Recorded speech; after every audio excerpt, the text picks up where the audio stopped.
गांधी हत्याकांड का जिक्र आता है तो कुछ लोग स्वार्थवश जो है वो आरएसएस का नाम बीच में घसीटते हैं। भारत का बंटवारा हुआ था तो कई हिंदू और सिख महिलाओं को, बच्चियों को जो है वो किडनैप कर लिया गया था और ये तादाद लाखों में थी। सरदार बलदेव सिंह जो भारत के पहले रक्षा मंत्री थे, वो सरदार पटेल को पत्र लिखते हैं। आईबी की एक रिपोर्ट, इंटेलिजेंस ब्यूरो की एक रिपोर्ट नेहरू को सरदार पटेल ने दी थी। उस रिपोर्ट में लिखा हुआ था कि ये जो जयप्रकाश नारायण है, ब्राह्मण और लोहिया हैं और ये कमला देवी चट्टोपाध्याय और बाकी समाजवादी सरकार में 3 मंत्री पद चाहते हैं। तो पेरिस से जो सरदार पटेल को नेहरू ने पत्र लिखा वो selected works of Jawaharlal Nehru के अंदर प्रकाशित हुआ। उस पत्र में नेहरू लिखते हैं कि मेरी लेडी माउंटबेटन से ब्रिटेन में मुलाकात हुई कि जिस तरह से मौलाना आजाद और राजगोपालाचारी और नेहरू मुसलमानों का समर्थन हासिल करना चाहते थे, उसी तरह सरदार पटेल हिंदुओं का समर्थन पाने के लिए आरएसएस का दोहन करना चाहते थे।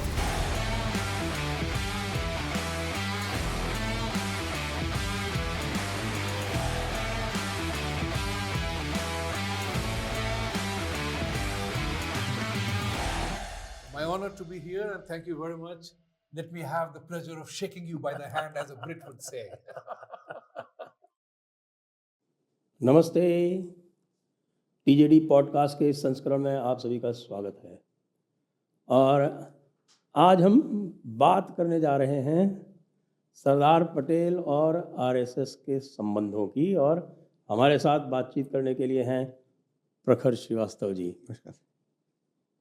नमस्कार प्रखर जी। प्रखर जी जो हैं वो पहले Aaj Tak, Zee TV, India TV, news 24, NDTV, इन सब में रह चुके हैं। आजकल दूरदर्शन में हैं और आपकी एक बड़ी चर्चित पुस्तक है हे राम जी।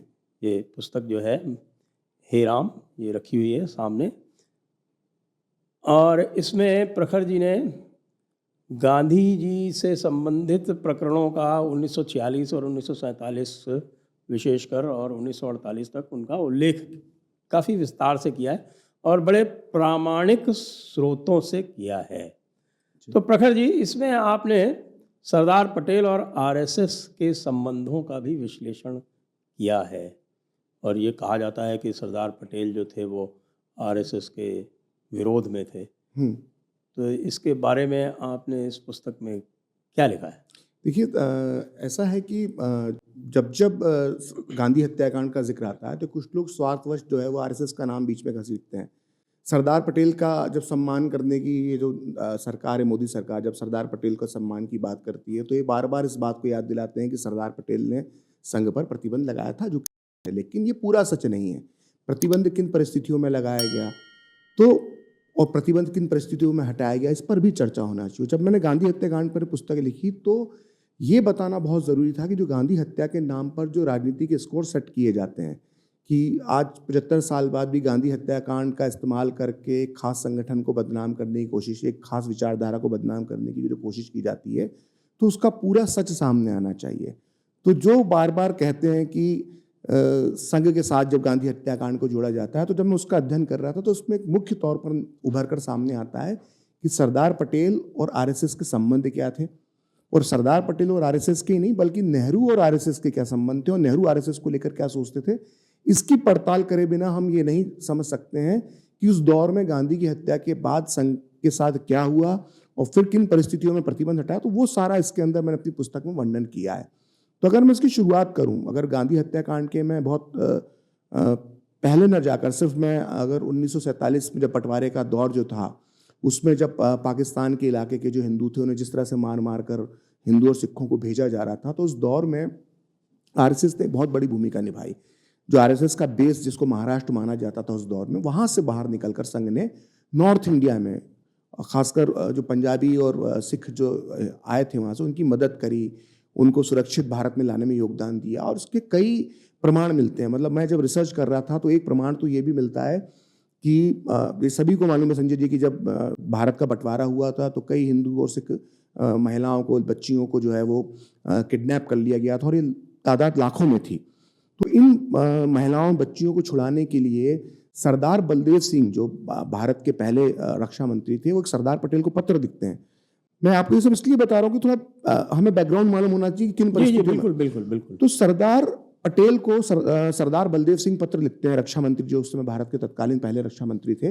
वो चिट्ठी में लिखते हैं कि जो महिलाएं पाकिस्तान में रह गई हैं, जो हिंदू बच्चियां पाकिस्तान में रह गई हैं, इनको हमें सुरक्षित अगर वापस लाना है तो हमको कुछ उत्साही युवाओं की जरूरत है जो इस खतरनाक काम को अंजाम दे सकें।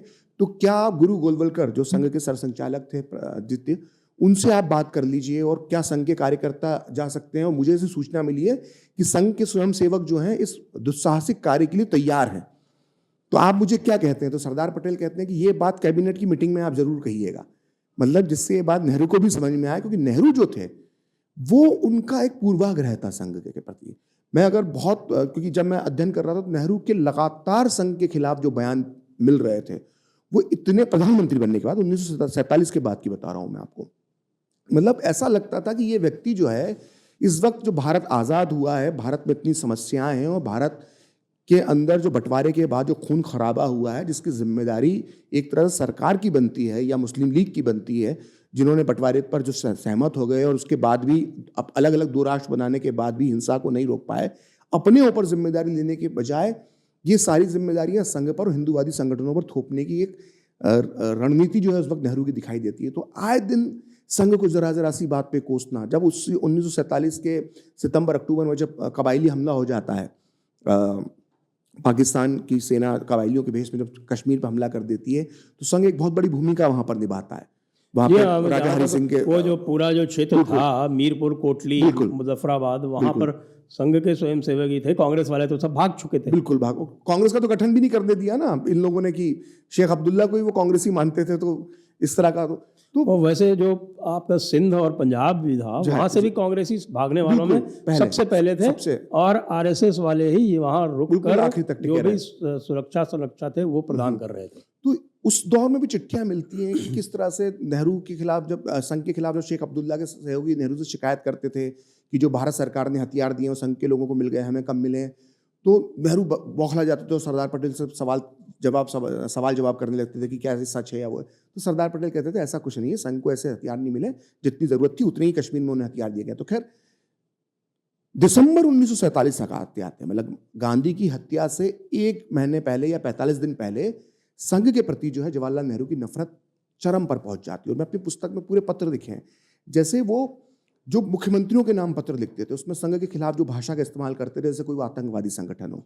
वो दक्षिण भारत के जो एक गृह मंत्री थे, जो मद्रास प्रेसिडेंसी का उसे पूरा दक्षिण भारत आता था, तो मद्रास प्रेसिडेंसी के जो गृह मंत्री को पत्र में लिखते हैं कि आपको अगर मुस्लिम लीग जो अभी जिसको इंडियन यूनियन मुस्लिम लीग जो अभी इंडिया अलायंस का गठबंधन का हिस्सा, और राहुल गांधी उसके सहयोग से चुनाव लड़ते हैं, तो उसकी जब शाखा, गांधी ने तो उसको सर्टिफिकेट भी दिया है कि पूरी तरह से सेक्युलर ऑर्गेनाइजेशन है। तो ये सर्टिफिकेट राहुल गांधी ने कोई पहली बार नहीं दिया, क्योंकि इसके पहले उनके जो परदादा आप कह सकते हैं, जवाहरलाल नेहरू देके चले गए थे। तो वो गृह मंत्री जो मद्रास प्रेसिडेंसी के थे, उनको पत्र लिखकर बोलते हैं कि मुस्लिम लीग अगर बैठकें करती है तो मुझे उससे कोई समस्या नहीं है, वो अब इस स्थिति में नहीं है कि कुछ नुकसान कर पाए, लेकिन संघ अगर बैठकें करता है और उनकी जो रणनीतियां हैं वो उसकी मुझे पूरी जानकारी होना चाहिए, और उसको आप जरा उससे निपटने की कोशिश करें। इसी तरह से एक रीवा, एक मध्य प्रदेश में जगह है, वहाँ पर डॉक्टर राधाकृष्णन एक संघ के कार्यक्रम में शामिल होने चले गए थे, तो नेहरू ने उनको पत्र लिखा और डांटा कि मुझे आपसे उम्मीद नहीं थी कि आप संघ के कार्यक्रम में चले जाएंगे। तो संघ के प्रति पूरे एक पत्री इस पुस्तक में मैंने लिखी, संघ के प्रति नेहरू की नफरत दिन पर दिन बढ़ती जा रही थी। और गांधी की हत्या के 2 दिन पहले उन्होंने पंजाब के अंदर ये बात कही थी कि मैं संघ को कुचल दूंगा, और इसका मौका उन्हें ठीक 2 दिन बाद मिल गया। जब 30 जनवरी 1948 को गांधी की हत्या हो गई, तो उसके महज 3-4 दिन बाद ही संघ प्रमुख को गिरफ्तार कर लिया गया, संघ पर प्रतिबंध लगा दिया गया, संघ के लाखों हजारों कार्यकर्ताओं को गिरफ्तार कर लिया गया। तो ये जो गांधी हत्याकांड का जो पहला राजनीतिक इस्तेमाल अगर किसी ने किया है तो पंडित जवाहरलाल नेहरू ने किया है, और उस राजनीतिक इस्तेमाल का जो पहला शिकार नेहरू ने बनाया तो वो आरएसएस को बनाया। तो ये एक बैकग्राउंड है। अब आपका जो सवाल आता है, मैं अगला प्रश्न आपसे जो पूछना चाहता हूँ, क्योंकि आपने जिस प्रकार से नेहरू की भूमिका का आपने जो भी उल्लेख किया है जी, और आपने अपनी पुस्तक में ये भी लिखा है कि नेहरू को पर्याप्त प्रमाण मिल चुके थे कि गांधी के साथ कुछ भी हो सकता है, बिल्कुल, और मदन लाल पाहवा पकड़े जा चुके थे और इनके पास सब कुछ थे और उसके बाद भी कुछ नहीं हुआ। तो कहीं ऐसा तो नहीं कि नेहरू चाहते थे कि देखिए, मैं ऐसा नहीं कह सकता कि क्या चाहते थे या नहीं क्या चाहते थे, और जो आपने प्रमाण उपलब्ध होने की बात करी, तो ये प्रमाण सिर्फ नेहरू के पास नहीं थे। गांधी जी के साथ एक बड़ा हादसा होने वाला है, उनकी हत्या की साजिश है, गहरी साजिश है। इसके सारे प्रमाण जो है वो भारत सरकार के पास उपलब्ध थे, जिसके गृह मंत्री सरदार पटेल थे, और सरदार पटेल तक ये सारे प्रमाण पहुंच चुके थे और नेहरू की भी जानकारी में रहा था। तो ये बात अगर आप मुझसे पूछ रहे हैं कि कौन क्या था, तो अगर आप तुषार गांधी को देखें, तुषार गांधी तो गांधी के प्रपौत्र हैं।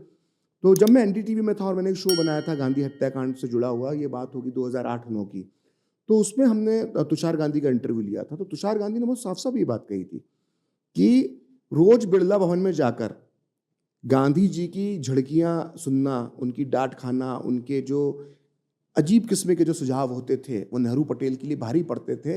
रोज बिरला भवन में जाकर वो जो गांधी जी की झड़कियां सुनते थे, उससे कहीं बेहतर था कि वो साल में 2 दिन यानी 2 अक्टूबर और 30 जनवरी को राजघाट जाएं, फूल चढ़ा दें। और यही बात उन्होंने लेट्स किल गांधी, जो उन्होंने पुस्तक लिखी है 1000 पेज की, तुषार गांधी ने। और तुषार गांधी की तो मानसिकता सबको मालूम है, संघ के विरोधी हैं, वो और तो रैंक लेफ्टिस्ट है। वो जो भी है वो अपनी पुस्तक में बात लिखते हैं कि उस समय की सरकार के लिए बहुत अच्छा था कि वो साल में 2 दिन सिर्फ गांधी को याद करें और बजाय इसके कि बिरला भर में सुने। तो जाहिर तौर पर जिस तरह की गांधी जी की एक जिंदगी के साथ जो उस समय की सरकार ने, उस समय के पुलिस ने जो खिलवाड़ किया है, वैसा तो मुझे नहीं लगता कोई छोटे पार्षद स्तर के नेता की जिंदगी के साथ भी ऐसा खिलवाड़ किया जाता हो। मतलब कह सकते हैं, मतलब मुझे वो शब्द अजीब लगता है कहना, मतलब एक तरह से जो गांधी जी को तश्तरी में परोसकर जो है वो उनके हत्यारों के सामने कर दिया गया। फिर हत्या के बाद तो हत्या के बाद ये हुआ सर कि जैसा मैंने बताया कि नेहरू तो पहले से ही आरएसएस से काफ़ी नफरत करते थे, लेकिन जब गांधी की हत्या हो गई तो नेहरू के एक बड़े करीबी सहयोगी उस दौर में हुआ करते थे, जयप्रकाश नारायण, जिनको हम जेपी के नाम से जानते हैं। तो जेपी ने गांधी की हत्या के अगले 2 दिन के अंदर ही सरदार पटेल के खिलाफ एक जबरदस्त मुहिम छेड़ दी और जुलूस निकाले जाने लगे दिल्ली में। इसमें 3-4 लोग होते थे जिनको आज हम बहुत बड़ा नेता मानते हैं। जयप्रकाश नारायण थे, राम मनोहर लोहिया थे, श्रीमती चट्टोपाध्याय थी। तो ये लोग, इन्होंने पूरी एक मुहिम छेड़ दी सरदार पटेल के खिलाफ कि गांधी की हत्या के लिए सरदार पटेल जिम्मेदार है। असल में सरदार पटेल गृह मंत्री थे, तो सरदार पटेल गांधी को बचाने में नाकाम साबित हुए। इसको लेकर दिल्ली में धरने प्रदर्शन होने लगते थे। एक बार तो संसद के बाहर तक ये जेपी अपने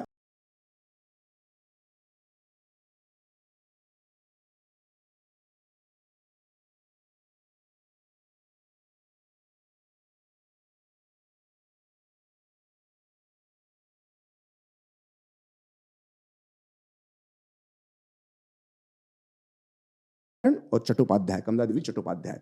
तो आईबी की एक रिपोर्ट, मेरा ख्याल है 7 या 8 फरवरी 1948, गांधी की मृत्यु के 7 या 8 दिन बाद, आईबी की एक रिपोर्ट, इंटेलिजेंस ब्यूरो की एक रिपोर्ट नेहरू को सरदार पटेल ने भेजी। उस रिपोर्ट में लिखा हुआ था कि ये जो जयप्रकाश नारायण हैं, राम मनोहर लोहिया हैं और ये कमला देवी चट्टोपाध्याय और बाकी समाजवादी सरकार में 3 मंत्री पद चाहते हैं और साथ में कांग्रेस कार्य समिति, उसमें भी 2 पद चाहते हैं। तो इनकी भाषा ये थी कि गृह मंत्रालय जैसा महत्वपूर्ण प्रभार एक 70 साल से ज्यादा बुजुर्ग व्यक्ति नहीं संभाल सकता, इन्हें सरदार पटेल, इसके लिए जेपी जैसे युवा की जरूरत है। तो ये जेपी को प्रोजेक्ट कर रहे थे। तो उसके अंदर लिखा हुआ है, उस आईबी की रिपोर्ट मैंने अपनी पुस्तक में छापी है, कि उस जो गुप्त बैठक हुई समाजवादियों की, उसमें तय हुआ कि 3 मंत्री पद केंद्र में, जिसमें जयप्रकाश नारायण को और कमला देवी चट्टोपाध्याय और किसी एक अन्य को मंत्री बनाया जाएगा। और हटाने वाले जो 3 मंत्री वो भी तय कर लिए थे उन्होंने, कि सरदार पटेल को मंत्रिमंडल से हटाएंगे समाजवादी, सरदार बलदेव सिंह रक्षा मंत्री और श्यामा प्रसाद मुखर्जी, इन 3 को हटा के 3 समाजवादी मंत्री बन जाएंगे। तो ये जो पूरी इनकी रणनीति थी गांधी हत्याकांड के बाद। अब ठीक है, अब जेपी का एक बड़ा नाम इस देश के अंदर है, इस पर कोई शक नहीं, उन्होंने जो इंदिरा सरकार के खिलाफ आंदोलन किया, लेकिन एक सत्य ये भी है। तो खैर, अगर मैं वापस मुद्दे पर आऊं, तो इस तरह के जब जेपी लोहिया इन लोगों ने, जब सत्य तो कही है, सत्य तो कही है, तो प्रभावती देवी का भी सत्य है जी। तो अब जब जेपी और इस तरह का दबाव सरदार पटेल पर बन गया और पूरा सवाल उनसे पूछे जाने लगे, तो इस दबाव के अंदर अगर हम एक पत्रकार होने के नाते में टाइमिंग पर बहुत मेरा एक जोर रहता है और हम लोगों का आदत है। तो जब ये दबाव सरदार पटेल पर बढ़ जाता है कि इस्तीफा देने का, और उन पर ये आरोप लगने लगते हैं कि नाकाम रहे गृह मंत्री के तौर पर गांधी को सुरक्षा देने में, उन परिस्थितियों के अंदर वो संघ पर प्रतिबंध लगाते हैं। और संघ पर प्रतिबंध लगाने के बाद, जब संघ पर प्रतिबंध लगा देते हैं, तो उसके बाद जब नाम नहीं आता। संघ के कार्यकर्ताओं को गिरफ्तार तो किया जाता है, लेकिन गिरफ्तार करने के बाद भी उसमें कोई आरोप साबित नहीं हो पाता। लाखों लाख कार्यकर्ता गिरफ्तार कर लिए गए। तो ऐसे में ये हुआ कि जब संघ का नाम के सबूत मिलना शुरू नहीं मिलते हैं, तो नेहरू बड़े आक्रोश में पत्र लिखते हैं कि ये संघ का काम हो सकता है, आप इसके लिए कुछ करते क्यों नहीं। सरदार पटेल को लिखते हैं। तो सरदार पटेल जवाबी पत्र में लिखते हैं कि इसमें संघ का हाथ नहीं है। हमने संघ पे कई लोगों पे कोशिश कर ली, ये कर लिया, लेकिन कोई सबूत नहीं मिल रहा है। फिर वो एक पत्र लिखते हैं। फिर उसके जवाब में एक पत्र लिखते हैं कि हम इनको गिरफ्तार तो कर रहे हैं, लेकिन ये कोर्ट, जो उस वक्त की जो भारत की कोर्ट थी, जो हाई कोर्ट्स थे, वहां से इनको छोड़ दिया जाता है और सरकारों पर कोर्ट जुर्माना लगा रही है कि आपने गलत व्यक्ति को गिरफ्तार कर लिया। तो इस तरह से संघ के लोगों को गिरफ्तार करके हमें कुछ भी हासिल नहीं होगा। तो इस तरह के दबाव जो हैं वो लगातार आरएसएस पर लगाए जा रहे थे। आरएसएस के कार्यकर्ताओं को गिरफ्तार किया जाता था, लेकिन सबूत नहीं मिलता था। तो आखिरकार जब सबूत नहीं मिले तो संघ पर से प्रतिबंध हटाना पड़ा। इसलिए आज भी ये लोग जो एक पूरा, जिसको मैं कहता हूँ लिबरल गैंग जो है, ये जो पूरा मक्कारों का एक गैंग है, ये बार बार जो कहता है संघ पर प्रतिबंध लगाया, तो भाई संघ पर प्रतिबंध लगाया तो हटाया भी तो सही ना। कोई जब देश में बड़ी घटना होती है तो उसके तत्काल उसका जो अंजाम होता है, उसमें कई तत्कालीन फैसले लिए जाते हैं। उसमें संघ का नाम किसी ने लगाया, एक प्रतिबंध लगा लिया, भाई चलो जांच करते हैं। कि जब जांच करी तो कुछ नहीं मिला, जब कुछ नहीं किया तो प्रतिबंध भी हटाया। लेकिन ये नहीं बताते कि इसी सरदार पटेल ने उस वक्त के देशद्रोही कम्युनिस्टों को कुचलने के लिए क्या क्या कितने एड़ी चोटी का जोर लगाया था। किस तरह से पूरे तेलंगाना के अंदर कम्युनिस्टों को दौड़ा दौड़ा कर जो है गोलियों से भूना गया था भारत सरकार के सुरक्षा बलों ने। ये नहीं बताते। ये सिर्फ संघ का नाम अपने स्वार्थ के लिए घसीटना चाहते हैं। तो संघ पर प्रतिबंध लगाया, लेकिन संघ पर प्रतिबंध हटाया भी। और मैं आपको एक बहुत दिलचस्प किस्सा बताऊं, क्योंकि थोड़ा सा मुझे पुस्तक में ढूंढना पड़ेगा। संघ पर, क्योंकि उस वक्त संघ पर भी प्रतिबंध लगा हुआ था और कम्युनिस्ट पार्टी पर भी प्रतिबंध लगा हुआ था, लेकिन संघ के खिलाफ जो सबूत नहीं मिले, तो प्रधानमंत्री जो नेहरू का दबाव एक तरह से हटा, तो संघ पर से तो प्रतिबंध हट गया, लेकिन वामपंथियों पर लगा रहा। क्योंकि इस समय जो राष्ट्र विरोधी गतिविधियां थी, तो उसमें लेडी माउंटबेटन का बहुत बड़ा रोल था। लेडी माउंटबेटन का एक दबाव है, क्योंकि आप लोग सोचते हैं कि हर बात में नेहरू को घसीट के लेडी माउंटबेटन को घसीटा जाता है, लेकिन उसकी वजह होती है, उसके पीछे कोई तार्किक कारण होता है। तो बड़ा एक मजेदार किस्सा है कि नेहरू जब अपनी यूरोप की यात्रा पे गए, जिसमें ब्रिटेन की यात्रा भी थी और उन्हें उसके बाद फ्रांस वगैरह भी जाना था, तो अपनी विदेश यात्रा में गए, तब तक संघ पर से प्रतिबंध हट चुका था। तो वहां पर वो ब्रिटेन में लेडी माउंटबेटन वगैरह से मिलने के बाद पेरिस पहुंचते हैं। पेरिस से वो सरदार पटेल को एक पत्र लिखते हैं। अब उस पत्र का मजमून आप सुनेंगे तो आपको लगेगा कितनी बड़ा षड्यंत्र इस देश में हो रहा था। तो पेरिस से जो सरदार पटेल को नेहरू ने पत्र लिखा, वो selected works of Jawaharlal Nehru के अंदर प्रकाशित हुआ है। उस पत्र में नेहरू लिखते हैं कि मेरी लेडी माउंटबेटन से ब्रिटेन में मुलाकात हुई और उन्होंने इस बात पे आश्चर्य जताया और उन्होंने कहा कि ब्रिटेन के अंदर इस बात पर चर्चा हो रही है, ब्रिटेन की राजनीति में, कि संघ जैसे सांप्रदायिक संगठनों के कार्यकर्ताओं को तो छोड़ दिया गया है, लेकिन गरीब और मजदूरों की आवाज उठाने वालों को इस सरकार ने कैद करके रखा हुआ है और इसको लेकर भारत सरकार की छवि बड़ी खराब बन रही है। तो अब और ये ब्रिटेन और यूरोप के लोग कह रहे हैं। अब आपको उस वक्त के देश काल स्थिति परिस्थिति को समझिए। मतलब नेहरू के चेले तो ये कहते हैं ना कि उनको विश्व राजनीति की जबरदस्त समझ थी। तो 1947 और 48 में 48-49 की घटना है। 48-49 उसमें ये भी लिखते हैं नेहरू कि हमारे इन कदमों की तुलना फासिस्ट शासन से की जा रही है। मतलब हिटलर और मुसोलिनी से हमारी तुलना की जा रही है। अब उस समय की आप कल्पना देखिए, उस समय के यूरोप की। उस समय का जो यूरोप था, उसका दुश्मन हिटलर और मुसोलिनी नहीं थे। उनको तो 1945 में कुचल दिया था। तब तक कोल्ड वॉर शुरू हो चुका था। यूरोप और पश्चिमी दुनिया का दुश्मन जो था वो यूएसएसआर था, कम्युनिज्म था। और तो ऐसे में फासिस्ट नहीं कहेंगे। अगर कम्युनिस्टों पे बैन लगाया था अगर भारत सरकार ने, तो यूरोपियन कंट्रीज और पश्चिम के देशों में समर्थन हो रहा था उस बात का। उल्टी बात लिख रहे हैं। और लेडी माउंटबेटन के बारे में बाद में सामने आया कि उनके शक था उनके ऊपर कि वो केजीबी की एजेंट थी और वामपंथी विचार वो रखती थी। ये बाद में कई किताबों में जो यूरोप के इतिहासकारों ने पुस्तकें लिखी हैं मॉडर्न हिस्ट्री की, उनमें ये बात सामने आती है। तो सोचिए, संघ पर प्रतिबंध लगाने और हटाने को लेकर लेडी माउंटबेटन भी दबाव डाल रही थी। तो ये सब परिस्थितियां थी जिन पर चर्चा नहीं होती और ये सब कुछ तथ्यों के साथ मौजूद है, दस्तावेजों के साथ नेशनल आर्काइव के अंदर। जी संजय जी। जी हाँ, और वैसे ये आजकल कहा जाता है कि साहब कि ये संघ वाले जो हैं वो कहीं किसी विदेशी विचारधारा से संचालित होते हैं, लेकिन विदेशी विचारधारा से तो संचालित इस समय बिल्कुल। नेहरू जी हो रहे थे पूरी तरह से। और और जबकि संघ जो है वो सदैव से कहता है, अब आप हेडगेवार जी की जो जीवनी है वो देख लीजिए, जो उनके शब्द हैं वो देख लीजिए, तो वो तो पूरी तरह से राष्ट्रवाद, हिंदू संस्कृति, और एक प्रकार से उनमें आपको महर्षि अरविंद की जो सनातन धर्म और भारत राष्ट्र की जो अवधारणा है उसकी भी आपको कहीं ना कहीं छाप दिखेगी। और उनके प्रति तो इस तरह के अनर्गल आरोप लगाए जाते थे। बिल्कुल। और जो वास्तव में बाहर से संचालित होता था, लेडी माउंटबेटन से संचालित होता था, उसके बारे में कुछ नहीं कहा जाता। बिल्कुल, पत्र मिलते हैं। उन्होंने पद और गोपनीयता की जो शपथ ली है, मैंने अभी एक कहीं स्पेस में बोल रहा था कि जैसे वो चीन यात्रा से आए, तो नेहरू तो चीन यात्रा से आने के बाद उन्होंने जो पहला पत्र लिखा कलकत्ता पहुंचकर, वो लेडी माउंटबेटन को लिखा। तो नटवर सिंह जो भारत के विदेश मंत्री रहे, गांधी नेहरू परिवार के बेहद करीबी रहे, मतलब 60 के दशक से वो परिवार के बड़ी करीबी थे, जब इंडियन फॉरेन सर्विसेज में वो थे तब से। वो अपनी पुस्तक में लिखते हैं कि किसी प्रधानमंत्री का विदेश दौरे से आने के बाद उस चीन के बारे में जो उनकी पूरी सोच थी, वो पूरी सोच उन्होंने प्रकट कर दी लेडी माउंटबेटन के सामने। तो क्या यह पद और गोपनीयता की शपथ का उल्लंघन नहीं है?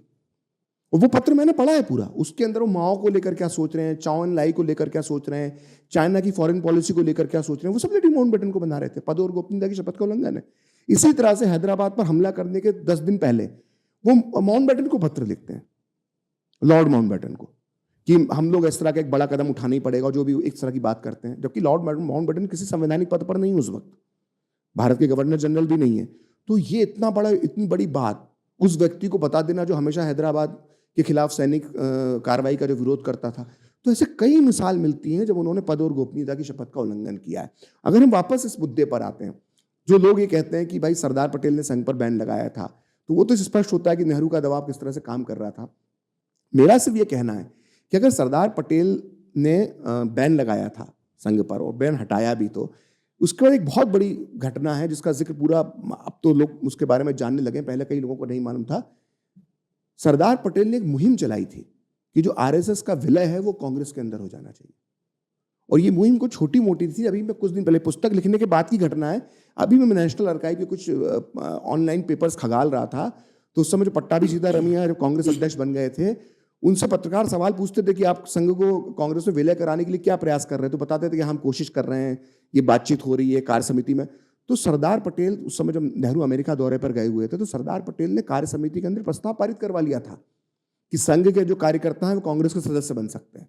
तो जो संगठन, जो आज आरोप लगाते हैं कि आरएसएस के खिलाफ थे, सरदार पटेल आरएसएस को पसंद नहीं करते थे, उस आरएसएस को अगर वो इतनी बुरा संगठन था तो सरदार पटेल कांग्रेस में क्यों शामिल करवाना चाहते थे?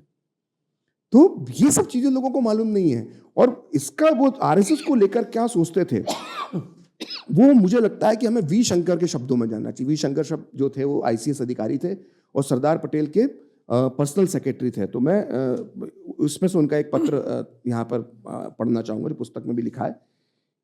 तो इसमें मैं 2 लोगों का आपको उदाहरण देना चाहूँगा। तो आईसीएस जो मैंने बताया, वी शंकर, जो संघ और पटेल के संबंधों को अपने वाक्य समझाते हैं, क्योंकि वो सरदार पटेल के पर्सनल सेक्रेटरी थे, तो बहुत सरदार पटेल को बहुत करीबी थे और जानते, उनकी विचारधारा को समझते थे।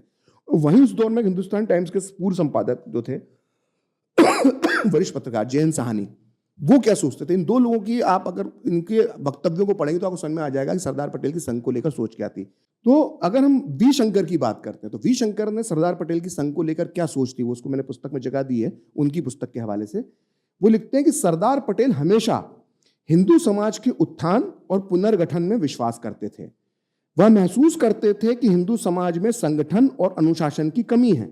हिंदुओं पर यह दाग है कि वह दूसरे समुदायों के बदमाशों से अपनी सुरक्षा करने में कमजोर है। सरदार पटेल का मानना था कि यदि हिंदू अच्छी तरह से संगठित और अनुशासित होते हैं तो उन पर आक्रमण बंद हो जाएंगे। इस तरह हिंदू अन्य समुदाय के उग्रवाद की तेज धार को कुंद कर सकेंगे, चाहे वो मुस्लिम हो या कोई अन्य समुदाय के और लोग।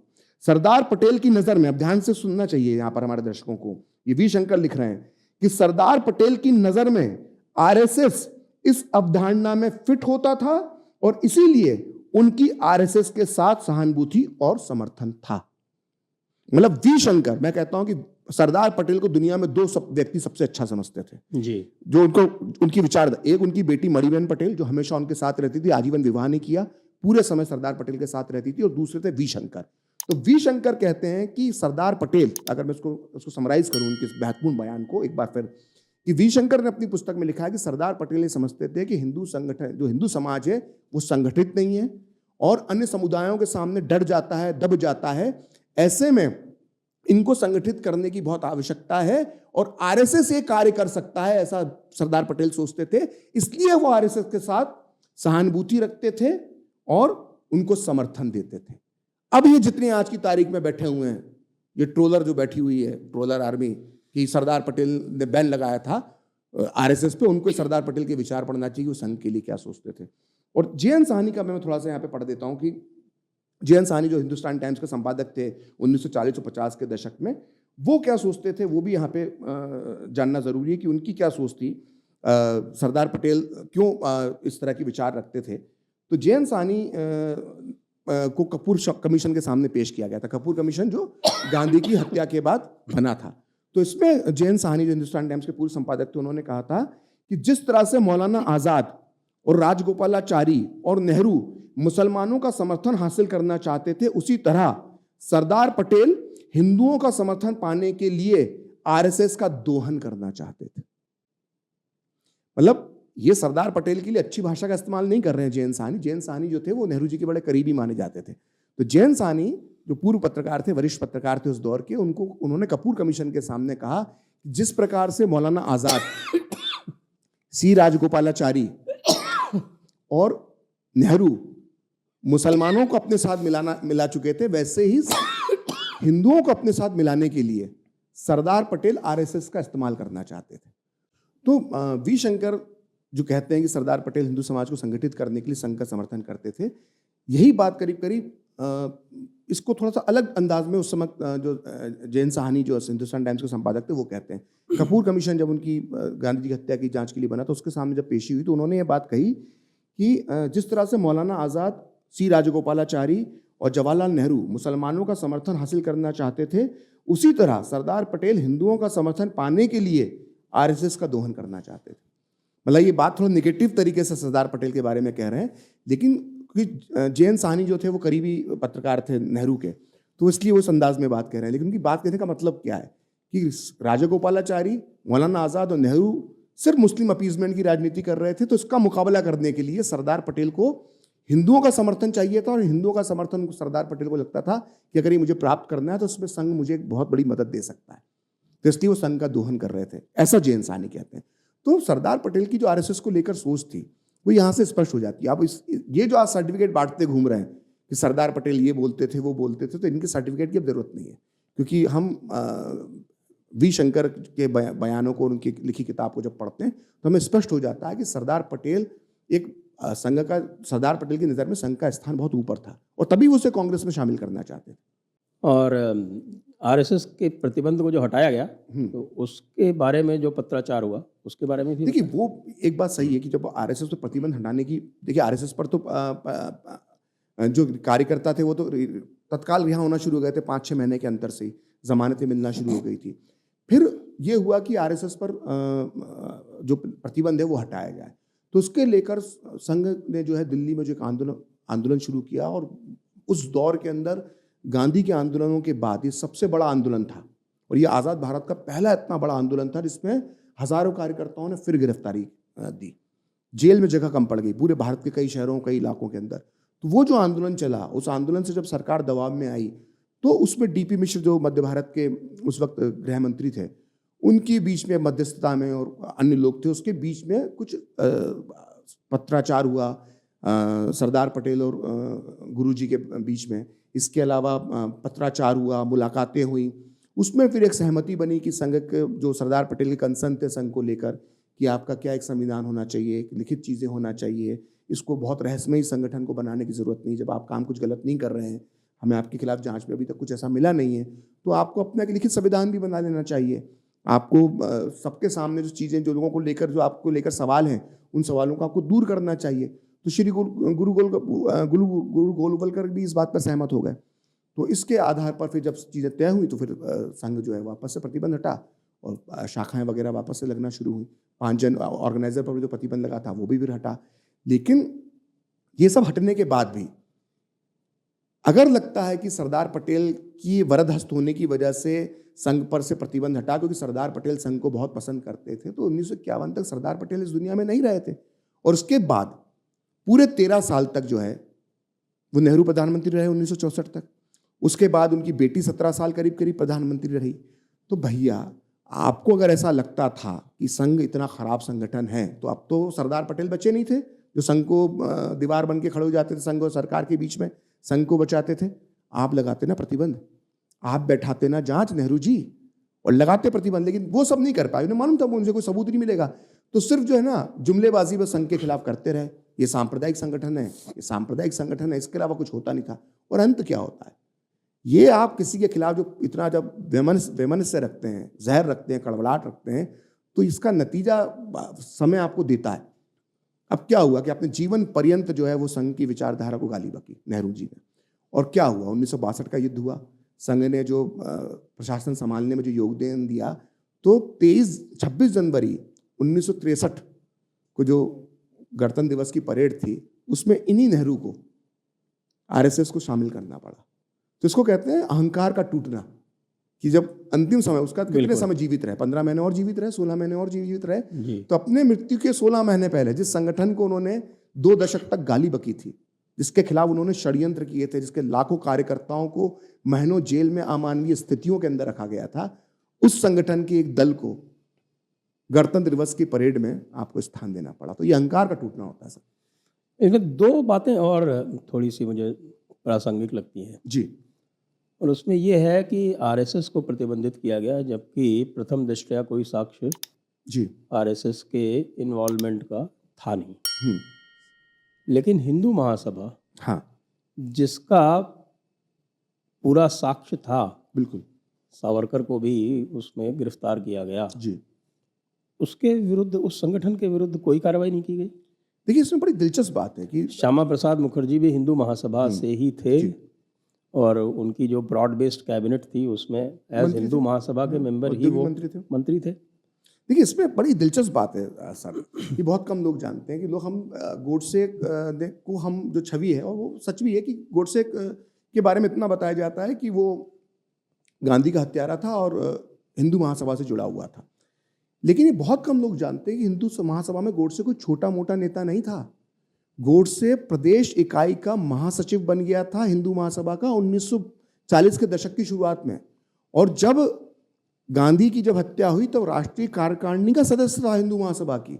और जब 9 अगस्त को जब हिंदू महासभा की बैठक होती है, जिसमें वीर सावरकर, श्यामा प्रसाद मुखर्जी, भोपटकर, एनसी चटर्जी, सोमनाथ चटर्जी, कॉमरेड सोमनाथ चटर्जी के पिताजी, ये इतने बड़े बड़े नेता जब हिंदू महासभा की बैठक में शामिल होते हैं 9 अगस्त को, तो उस बैठक में नाथूराम गोडसे भी शामिल होता है। और नाथूराम गोडसे इन सारे नेताओं का विरोध करता है और कहता है कि आप लोग कैसे तैयार हो गए, आपने तिरंगे को राष्ट्रीय ध्वज स्वीकार कर लिया, ये हिंदू महासभा की नीति नहीं थी। लेकिन वीर सावरकर और अन्य श्यामा प्रसाद मुखर्जी इसके लिए तैयार हो गए। इस बात पे गोडसे ने उस बैठक में विरोध किया। गोडसे ने इस बात का भी विरोध किया उस बैठक में, 9 अगस्त 1947 की बैठक में, कि श्यामा प्रसाद मुखर्जी जो है वो नेहरू कैबिनेट में शामिल क्यों हो रहे हैं। तो गोडसे इतना बड़ा नेता था, तो जाहिर तौर पर जब उसने ये गांधी हत्याकांड में जब उसका नाम आ गया और सब कुछ साबित हो गया, स्पॉट पे वो पकड़ा गया, तो हिंदू महासभा के खिलाफ कार्रवाई तो हुई, लेकिन वो महाराष्ट्र के हिंदू महासभा की इकाई के खिलाफ हुई। वहां पर जो हिंदू महासभा के नेता थे, चाहे वो वीर सावरकर हो, चाहे वो वीर सावरकर छोटे भाई डॉक्टर नारायण सावरकर हो, इनके घरों पर हमले हुए। डॉक्टर नारायण सावरकर की तो मैं कहता हूं कि भारतीय मॉब लिंचिंग के इतिहास का वो पहले व्यक्ति थे जो मॉब लिंचिंग के शिकार हुए आज़ाद भारत में, और ये गांधीवादियों की भीड़ ने उनके साथ मॉब लिंचिंग की थी, नारायण सावरकर के साथ। तो हिंदू महासभा के महाराष्ट्र इकाई जो थी वहां पर कार्रवाई हुई, लेकिन दिल्ली इकाई और जो बंगाल इकाई थी इसके खिलाफ कुछ नहीं। तो श्यामा प्रसाद मुखर्जी बंगाल इकाई के वो मंत्री बने रहे, उनका नहीं हुआ। अब एनसी चटर्जी का तो बड़ा जबरदस्त किस्सा है। एनसी चटर्जी जो थे वो हिंदू महासभा के पूर्व अध्यक्ष थे, और उन्होंने जैसे ये गांधी हत्याकांड में हिंदू महासभा का नाम आया तो वो थोड़ा सा पीछे चले गए, उन्होंने इस्तीफा दे दिया। उसके साल या 1.5 साल बाद कलकत्ता हाई कोर्ट के अंदर जो है उन्होंने प्ली ये ली थी अपने अध्यक्ष पद और हिंदू महासभा के कार्यों से पीछे हटने की वजह ये बताई थी कि मैं बीमार हूँ और मैं अब राजनीति में सक्रिय नहीं रहना चाहता, और ऐसे करके उन्होंने इस्तीफा दे दिया था। लेकिन हकीकत में वो गांधी हत्याकांड के बाद डर गए थे राजनीति करने से। तो जब कलकत्ता हाईकोर्ट में एक वैकेंसी निकली जज की, तो एनसी चटर्जी का नाम, एनसी चटर्जी ने अपना नाम आगे बढ़ाया, अपने उसके लिए वो किया। तो नेहरू सरकार ने एनसी चटर्जी को कलकत्ता हाई कोर्ट का जज बनने दिया। ये आज का कोलेजियम सिस्टम नहीं है कि जिसमें एक जज बनने की प्रक्रिया थी। ये 1947 की बात बता रहा हूँ, 48-49 की बात बता रहा हूँ मैं आपको। तब एक अलग सिस्टम सरकार का चलता था हाई कोर्ट जज बनाने के लिए। तो जो एनसी चटर्जी हिंदू महासभा के अध्यक्ष थे गांधी हत्याकांड के समय, या उसके पहले आप मान लें भोपटकर और एनसी चटर्जी, ये दोनों उस समय संभालते थे, उनको आपने कलकत्ता हाई कोर्ट का जज बना दिया। 2 बार राज्यसभा गए वो। उसके बाद उनके बेटे comrade Somnath Chatterjee CPM CPI की राजनीति करते रहे। उसके बाद वो जाने कितनी बार सांसद बने, इस देश के लोकसभा अध्यक्ष बने। ये और बात है कि उनकी जब मृत्यु हुई तो उन्होंने अपनी पार्टी का झंडा अपनी अंतिम वसीयत में लिख गए थे कि मेरे शव को जो है वो सीपीएम का झंडा मत पहनाना। असल में हर वामपंथी को मरते मरते अपने अंतिम समय तक एहसास हो जाता है कि वो एक गलत विचारधारा के साथ खड़ा था। वो शायद सोमनाथ चटर्जी को भी वो हो गया था। तो ये इनका हश्र यही होना होता है। तो खैर मुद्दे की बात ये है कि ये अजीब किस्म की ये पिक एंड चूज की उस समय राजनीति हो रही थी कि गांधी हत्याकांड में हमको इसका नाम ला के इसको फंसा के इसको हमें टेंटेड कर देना है, इस संगठन को फंसा के इस संगठन को कुचल देना है। मतलब गेम एक अलग ही लेवल का गेम चल रहा था। मतलब मैं बार बार जो कहता हूँ, कई लोग बोलते बड़ा रिपीटेशन हो जाता है, प्रखर हर जगह पे आप जाके यही बात बोलते हो, लेकिन मैं बार बार कहता हूँ कि भारतीय राजनीति में जो एक जुमला चलता है ना, राजनीतिक चिता पर रोटी सेकना, तो भारत में अगर किसी व्यक्ति की चिता पर राजनीति की रोटियां सेकी गई तो वो गांधी जी थे, और आज तक सेकी जा रही हैं। वो चिता ठंडी नहीं हुई राजनीति की रोटी सेकने वाली। 75 साल आज हो गए उनकी हत्या का इस्तेमाल करके जो है ना, संघ, कभी हिंदुत्व, कभी वीर सावरकर, सबके नाम, वो कहीं किसी पे साबित नहीं हुआ। भाई 60 साल तुम्हारी सरकारें रह ली, कपूर कमीशन तुमने बना दिया। कपूर कमीशन के समय तत्कालीन जो गृह सचिव थे भारत के, बनर्जी, उन्होंने गवाही में कहा कि हमको पहले दिन से मालूम था संघ का हाथ नहीं है। संघ पर तो प्रतिबंध इसलिए लगाया गया कि सांप्रदायिक माहौल जो बिगड़ रहा था उसमें लगा कि हमें इस संगठन पर कंट्रोल करना चाहिए, तो एक ये विचार भी था। तो ये गवाहियां उस वक्त गृह सचिव दे रहे हैं। आपने जांचें करवा के देख ली, आपके पास पूरी सत्ता की ताकत थी, आप जो चाहे वो कर सकते थे, नहीं कर पाए ना।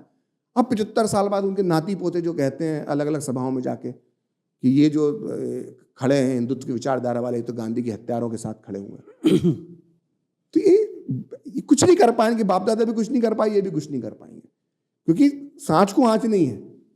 अरे इसी के साथ एक जो प्रसंग आया था जी, कम्युनिस्ट पार्टियों का, कम्युनिस्ट पार्टियों पर भी प्रतिबंध लगा था। हाँ, और वो तो सीधे खून खराबे में शामिल थे। तो उनके ऊपर से प्रतिबंध कब और कैसे हटा? सर ये इतने मक्कार हैं ना इनके इतिहासकार, ये संघ पर तो सब इनके ज्ञान देते रहते हैं। आज भी, पहले किताबों में देते थे, फिर पत्रिकाओं में लेख लिख के देते थे, प्रतिबंध लगाया प्रतिबंध। अब ये ट्विटर और फेसबुक पे करते हैं, और अपना कभी नहीं बताते। और दिक्कत है कि बाकी लोगों को मालूम नहीं है, क्योंकि इन्होंने संसाधनों पर कब्जा करके रखा, तो ज्ञान के सारे कंट्रोल करते रहे जिस नॉलेज सिस्टम को, तो लोगों तक ये बात पहुंची नहीं। सबसे पहले जो, अगर मैं संघ पर जो सरदार पटेल ने जो चीज़ें बोली हैं, मैं सोच रहा हूँ किसी दिन हम अलग से भी एक दिन हम एक वीडियो बनाएंगे या चर्चा करेंगे। संघ पर जो सरदार पटेल ने बयान दिए, इसमें एक एग्जांपल आपको देना चाहता हूँ। जब हैदराबाद पे आज़ाद हो गया हैदराबाद और निज़ाम का शासन हट गया, तो जब सरदार पटेल वहाँ पर पहुँचे तो उन्होंने अपने भाषण में कहा कि पूरे दुनिया में हैदराबाद अगर बदनाम है तो उसकी वजह वामपंथी है। ये हत्यारे हैं, ये लुटेरे हैं, ये आतंकवादी हैं। वामपंथियों के लिए ये कहा है उन्होंने। और उसकी वजह ये थी कि जब ये जो कहते हैं ना कि तेलंगाना विद्रोह, तो तेलंगाना विद्रोह शुरुआत में ठीक है निज़ाम के खिलाफ था, लेकिन जैसे ही भारत आज़ाद हुआ तो इन्होंने रजाकारों के साथ और निज़ाम की सरकार के साथ हाथ मिला लिए थे। 10 उस वक्त के बड़े स्वतंत्रता सेनानी हैं भारत के, जिन्होंने अलग अलग पुस्तकें लिखी हैं, या भारत के स्वतंत्रता संग्राम को जिन्होंने करीब से देखा, चाहे वीपी मेनन हो, चाहे अन्य अधिकारी हो, या नेता हो, या पत्रकार हो। 10 जगह पे अकाउंट मिलते हैं कि दिन में जो है निज़ाम के रजाकारों की सरकार चलती थी और इनसे मिलजुल कर रात में वामपंथी वहाँ पर सरकार चलाते थे। हजारों हजार हिंदुओं की खून इन्होंने बहाए। और बड़े दुर्भाग्य की बात है कि जो कांग्रेस के वर्तमान अध्यक्ष हैं मल्लिकार्जुन खड़गे, खुद इनकी हत्या जो है इस रजाकार और वामपंथी संगठनों का जो मिला जुला गठबंधन था, इन रजाकारों ने मल्लिकार्जुन खड़गे की मां की हत्या करी है, घर में जिंदा जला दिया था। और ये व्यक्ति जो है आज किस तरह की भाषा किन के लिए क्या बोलते हैं हमको सब मालूम है। ये इनको अपने, इनके खुद के परिवार पर जो गुजरा है इनको वो याद नहीं है। तो वामपंथियों के अत्याचार की जो कहानी है हैदराबाद रियासत के दौरान, उसके बाद खुला युद्ध छिड़ा। इन्होंने मानने से मना कर दिया कि नेहरू की सरकार तो बुर्जुआ सरकार है। वो इसलिए क्योंकि नेहरू की सरकार को स्टालिन मानने को तैयार नहीं था। स्टालिन का ये मानना था कि ये जो नेहरू की सरकार है बुर्जुआ सरकार है, भारत को अभी आज़ादी जो मिली है वो अधूरी आज़ादी है। तो इन्होंने भी क्या अधूरी आज़ादी है। इनके साथ तो दिक्कत ये थी ना कि मॉस्को के अंदर बर्फ गिरता था तो यहाँ पर गर्म कपड़े पहन लेते थे। जो चीन में बीजिंग के अंदर पानी बरसता था तो ये दिल्ली के अंदर छाता निकाल लेते थे। तो संचालित ही वहाँ से होते थे। तो चीन तो उस समय इतना पावरफुल नहीं हुआ था। वो तो 1949 तक सत्ता में आया वहाँ पर, और उसके बाद उसका तो स्टालिन का आदर्श होता था। तो स्टालिन जो कहता था उस पर चलते थे। तो इन्होंने भारत की पटरियाँ उखाड़ी। सरदार पटेल के ऐसे 10 भाषण मिलते हैं जो लिखित में उनके सरदार पटेल के जो भाषणों के संकलन है, उनके पत्रों के संकलन है, जिसमें देशद्रोही कहा है कि इन कम्युनिस्टों को सरदार पटेल ने कि पटरियाँ उखाड़ते हो, देश की सरकार को गिराना चाहते हो, तुम्हारे मन में जो भारत के प्रति सम्मान नहीं है, तुम भारत के टुकड़े करना चाहते हो। इस तरह की भाषा सरदार पटेल ने बोली। उनको कुचला। संघ पर तो सिर्फ बैन लगा के, संघ पर तो सिर्फ कार्यकर्ताओं की पुलिस आती थी, घर से उठाती थी और गिरफ्तार करके ले जाती थी। और जेल में चूंकि इतनी ज्यादा संख्या हो जाती थी संघ के कार्यकर्ताओं की कि वहां पे अमानवीय परिस्थितियां उत्पन्न हो जाती थी। कभी ऐसे नहीं कि लठ मार के या जोर जबरदस्ती इस तरह के संघ के, इनको तो इन पे तो गोलियां चलाई हैं सुरक्षा बलों ने।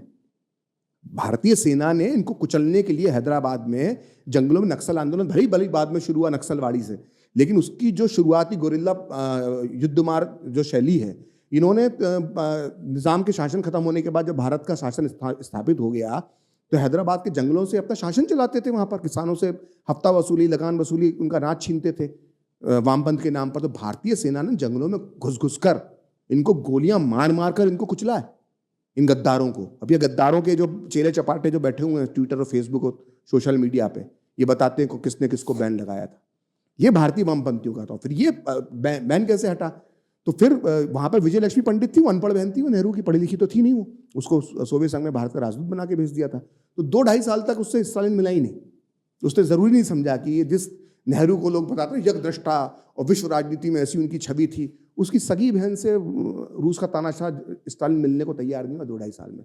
फिर डॉक्टर राधाकृष्णन जो भारत के बाद में राष्ट्रपति बने, उनको सोवियत संघ में भारत का राजदूत बनाकर भेजा गया। तो उनने थोड़ा सा उनमें दर्शन शास्त्र इस तरह की बातें करते थे, अध्यात्म में उनकी छवि थी। स्टालिन से वो मिलने में कामयाब हो गए और स्टालिन को वो समझाने में कामयाब हो गए। उन्होंने स्टालिन को दिमाग में बिठाया कि आप जिस नेहरू को बुर्जुआ बोल रहे हो या जिस भारत की आज़ादी को बुर्जुआ बोल रहे हो, जिस व्यक्ति के हाथ में भारत की सत्ता है नेहरू, वो खुद अंदर से वामपंथी है, आप उसके बारे में गलत विचार रखते हो। ये वो समझाने में कामयाब हो गए। तो स्टालिन ने फिर अपने चेले चपाटे, जो भारत के जो चेले चपाटे हुआ करते थे, एम एन रॉय वगैरह, जो समय के जिनके नाम पे जेएनयू के अंदर बड़े, किसी के नाम पे लाइब्रेरी है जेएनयू में, किसी के नाम पे कुछ बना हुआ है, सारे गद्दार लोग थे सर, सारे गद्दार ही है, एम एन रॉय वगैरह, इनके नाम पे सब बना रखा है। तो इन सबको उन्होंने जो है वो संदेश दिया। इनसे डायरेक्ट बातचीत भी क्या वो करता होगा, तो ऐसे थे। तो अपने जो नीचे 3-4-5 चेलों के बाद जो चेले होते होंगे, उनको उन्होंने बोला भारत के गद्दार वामपंथियों को जाके समझा दो, नेहरू के साथ मिल जाए। तो फिर मिल गए सरकार के साथ। 1951 में 51-52 का चुनाव हुआ, उस पर चुनाव लड़े, तब तक प्रतिबंध हट गया था। तो इन गद्दारों की ये कहानी है। ये गांधी के लिए जिन जिन शब्दों का इन्होंने इस्तेमाल किया है, तो खैर सुभाष चंद्र बोस के लिए जो शब्दों का इस्तेमाल करते थे, तोजो का कुत्ता, वो तो सब सारी दुनिया को मालूम है। गांधी के नाम ले लेके आज ये राजनीति कर रहे हैं कि गांधी के हत्यारों की विचारधारा क्या थी। अरे भाई, तुमने जीते जी गांधी को क्या बोला है? वो एम एन रॉय और का संवाद देखो, एम एन रॉय के पत्र निकाल के पढ़ो, एम एन रॉय के लेख निकाल के पढ़ो, गांधी के लिए क्या क्या बोलते थे वो। उस वक्त की जो कम्युनिस्ट समर्थित मैगजीन थी वो निकाल के पढ़ो, गांधी के लिए क्या भाषा इस्तेमाल करते थे। ये लोग बात करते हैं। इनसे बड़े हिपोक्रेट नहीं सर देश में पूरे कहीं पे भी। वो तो आप सही कह रहे हैं कि इनकी जो थीसिस थी, गंगाधर अधिकारी जो इनके एक मेरे ख्याल से जॉइंट सेक्रेटरी थे, उनकी एक अधिकारी डॉक्ट्रिन जो है वो कहता था कि भाई भारत को 17 टुकड़ों में बांटा जाना चाहिए। आज तक उस डॉक्ट्रिन का कभी भी इन्होंने खंडन नहीं किया। कैबिनेट मिशन में, मतलब कैबिनेट मिशन को क्या किसने क्या प्रस्ताव दिया, तो उसमें गंगाधर अधिकारी की वो है जिसको डॉक्ट्रिन कहते हैं, 17 टुकड़ों में बांट दो और ये ऐसा रहेगा वैसा रहेगा। और अब ये बताने में तुझे नई छुरी गढ़ ली है कि वो द्विराष्ट्रवाद का सिद्धांत तो वो जो वीर सावरकर की तरफ से भी आया था, हिंदू संगठन। अरे भाई, तुम्हारा 17 टुकड़ों का प्रस्ताव है, उस पर तो बात कर लिया करो कभी। तुमने भारत की आज़ादी को आज़ादी नहीं माना। सावरकर ने तो डिस्क्रिप्शन किया था। हाँ, जैसे कहते हैं कि इस तरह का डॉक्ट्रिन है मुसलमानों का, ये कहा था। ये है बीमारी। जैसे आप किसी डॉक्टर के पास जाएं और चेकअप कराएं, डॉक्टर बोले कि नहीं, हाँ आपको ये इन्फेक्शन है, आपको ये बीमारी है, मलेरिया है, डेंगू है, या जो बीमारी है, और इसका इलाज ये होना चाहिए। अब उस डॉक्टर का ये कहना कि आपको ये बीमारी है, इसका मतलब थोड़ा कि डॉक्टर ने वो बीमारी दे दी आपको। ये उस तरह से उसको अपना एनालिसिस करते हैं। लेकिन ये जो 17 टुकड़ों में बांटने का जो इनका प्लान था, हमेशा से रहा है। इनके गद्दारी के इतिहास तो 62 तक चले हैं ना सर, कभी खत्म हुए हैं? जो नक्सल आंदोलन जो हो रहा है वो किसी आतंकवाद से कम है? जो नक्सली कर रहे हैं वो चाइना चेयरमैन, अमदेर चेयरमैन, हाँ, पोस्टर है। आज भी वो आर्काइव्स में ढूंढो, वो पोस्टर मिल जाते हैं। चीन का चेयरमैन, हमारा चेयरमैन। ये भारत की समस्याओं को लेकर भारत में कई पार्टियां विभाजित हुई, कई पार्टियों में बीजेपी से भी लोग टूट कर गए, कांग्रेस से भी लोग टूट कर गए, जनता दल तो 76 बार टूट गई, जनता पार्टी तो। लेकिन पहली बार ऐसी कोई पार्टी होगी भारत में जो भारत के मसलों पर विभाजित नहीं हुई, वो चीन और रूस को लेकर विभाजित हुई। एक पार्टी ने कहा कि नहीं, जो है वो सोवियत संघ की नीतियां सही हैं, एक धड़ने का नहीं, चीन के माओ की नीतियां सही हैं। इस बात में भारत में बैठ के लड़ रहे हो यार। तो भारत की समस्या है, ये 60 के दशक की बात है। भारत में इतनी गंभीर समस्याएं उस समय मौजूद थी। खुद भारत से जुड़ी राष्ट्रीय अंतर्राष्ट्रीय गरीबी, बेरोजगारी, शिक्षा, तमाम तरह की भारत में समस्याएं थी। वर्गभेद भारत में था, भारत के अंदर तमाम तरह की समस्याएं दलितों से जुड़ी हुई थी। लेकिन यहाँ के कम्युनिस्ट किस पे विचार कर रहे थे कि चीन का माओ सही विचारधारा है या सोवियत संघ की विचारधारा सही है? ये हमेशा से संचालित वहीं से होते रहे। और ये कि ये 1990 में सोवियत संघ खत्म होने के बाद भी ये जो है, इनको पोषण कहाँ से मिल रहा है, ये एक समझने की जरूरत है कि इनकी जो रसद जो है वो कहाँ से आ रही है। जब तक वो एक उस रहस्य तक कोई नहीं पहुंचेगा, तो ये तो हमेशा से इनका इसी तरह का इतिहास रहा है। वैसे तो आजकल जो पूरा का पूरा मार्क्सिज्म है वो यूरोप से ऑपरेट हो रहा है। वैसे भी मार्क्सिस्ट की पूरी जो विचारधारा है हाँ, वो भी यूरोप से ही आई है। हाँ, तो इनका पोषण सदैव यूरोप में ही हुआ है। विशेषकर ये जो ट्रायंगल है आपका, जर्मनी, फ्रांस, इंग्लैंड का, यहीं से इनका इनको पोषण कई हुआ है। वोकिज्म का नाम दे देते हैं, कभी कुछ लिबरल वो का नाम अलग दे अलग देते तरह हैं। की आजकल वो कल्चरल मार्क्सिज्म है जिसको इन्होंने, बिल्कुल। वो भी फ्रांस में ही पनपा है और उसको एक्सपोर्ट कर दिया इन्होंने यूनाइटेड स्टेट्स में और कनाडा में। तो ये तो इनका ये रहता है। तो अंत में ये जो पूरा का पूरा जो प्रकरण जो चल रहा है कि साहब की आरएसएस जो है वो पटेल साहब पसंद नहीं करते थे, ये पूरी तरह से ये झूठा ही कहा जाएगा। बिल्कुल झूठा कहा जाएगा। और देखिए, मैं तो कम से कम प्रोपेगेंडा फैलाने में विश्वास नहीं रखता हूँ। तो ये बात सही है कि आरएसएस को लेकर सरदार पटेल जब भाषण देते थे, जहाँ उन्होंने एक लखनऊ के भाषण में आरएसएस की बहुत तारीफ की थी, उसके अलावा उन्होंने गुजरात राजकोट वगैरह में एक भाषण दिया था, उसमें आरएसएस की बड़ी तारीफ की थी, कानपुर में एक भाषण दिया था, उसकी बड़ी तारीफ की थी। लेकिन वो तारीफ करने के साथ आरएसएस को समझाते भी थे। वो कहते थे कि आरएसएस बहुत अच्छा संगठन है, बहुत सेवा भाव कर रहा है, हिंदुओं के हितों में सोचता है, लेकिन सांप्रदायिकता से दूर रहना चाहिए, ये वो संदेश देते थे। ये उसी तरह की बात है कि एक देश का बड़ा नेता एक संगठन को देता है, लेकिन वो आरएसएस को कुचलना चाहते थे, आरएसएस से नफरत करते थे, आरएसएस से सहमत नहीं थे, ये नहीं था भाव। वो दोनों तरफ से बातें कहते थे कि आरएसएस में ये सुधार होना चाहिए। ठीक है, उनकी एक सोच थी, क्योंकि वो एक अलग गांधीयन विचारधारा से पलकर निकले थे, उसके बाद भी वो संघ का समर्थन करते थे, लेकिन उसमें वो कुछ परिवर्तन विचारधारा में करने की बात जगह जगह पे करते थे। ये लेकिन बयान बार बार देना कि प्रतिबंध लगाया था, भाई प्रतिबंध तो बहुत सी संस्थाओं पर इस देश में लगा है। अंतो क्या हुआ उसका? वो प्रतिबंध जिस आरोप के आधार पर लगाया था, क्या वो आरोप साबित हुआ? सब बहस इस पे होना चाहिए ना। प्रतिबंध लगाया तो हटाया, तो प्रतिबंध तो एक संगठन पर नहीं लगा ना, प्रतिबंध तो वामपंथियों पे भी लगा। लेकिन भारत में कोई बात ही नहीं करता। सबसे अजीब चौंकाने वाली बात है कि जो हिंदूवादी विचारधारा के जो समर्थक हैं, उन तक को ये बात नहीं मालूम है कि वामपंथियों को लेकर सरदार पटेल के क्या विचार थे। उनको ये नहीं मालूम कि आज़ादी के बाद वामपंथियों पर प्रतिबंध लगाया गया था। तो क्योंकि उसकी वजह ये भी है कि एक ही तबका, जो कहते हैं ना कि एक झूठ को जब 100 बार आप चीख चीख कर बोलेंगे तो सत्य में परिवर्तित हो जाता है। तो ये बार बार संघ के खिलाफ जो बोलते गए वो लोगों के दिमाग में घुसता गया। लेकिन हकीकत और भी है, इसके अलावा एक दूसरा आईना भी है, उस पर किसी ने चर्चा नहीं की। तो ये सब इस कहानियों का कभी लगता है कि जब तक ये सामने नहीं आएंगी, लोग इसको बोलेंगे नहीं और नई पीढ़ी अपने खुद की रिसर्च नहीं करेगी, और सब कुछ मौजूद है नेशनल आर्काइव में, आपको उस वक्त पढ़ना चाहिए, तब तक ये लोगों को तक मालूम नहीं पड़ेगा। वैसे तो ये भी सत्य है कि वामपंथियों ने कांग्रेस के ऊपर भी पूरी तरह से हिंदूवादी होने के आरोप लगाए हुए हैं। बहुत, मतलब वामपंथियों ने तो हमेशा से ये माना, जब उनका जो सत्ता में रहा उसको डिरेल करना है, या तो हमारे हिसाब से चले। तो जब तक सत्ता में इंदिरा गांधी के आने तक, और इंदिरा गांधी जब शायद 67 में इंदिरा गांधी ने इनका समर्थन लिया था, तब इन लोगों ने सत्ता का साथ देना शुरू किया। और ये बड़े उससे अब जो लोग घुसे थे उस वक्त, जो शिक्षा मंत्री बन गए और उसके बाद जो परिवर्तन हुए, जेएनयू का गठन होता है, इतिहास में बदलाव शुरू होता है, तो ये जब तक इनके हिसाब से जो चीज़ नहीं चलती है, तब तक वो जो है वो हर तरह का, किसी भी तरह का विरोध के लिए, किसी भी तरह के प्रपंच ये लोग रच सकते हैं। जी, तो आपका बहुत बहुत धन्यवाद प्रखर जी, इस बहुत बहुत धन्यवाद। अत्यंत सामयिक विषय पर प्रकाश डालने के लिए। जी, जय हिंद, जय भारत, वंदे मातरम। धन्यवाद।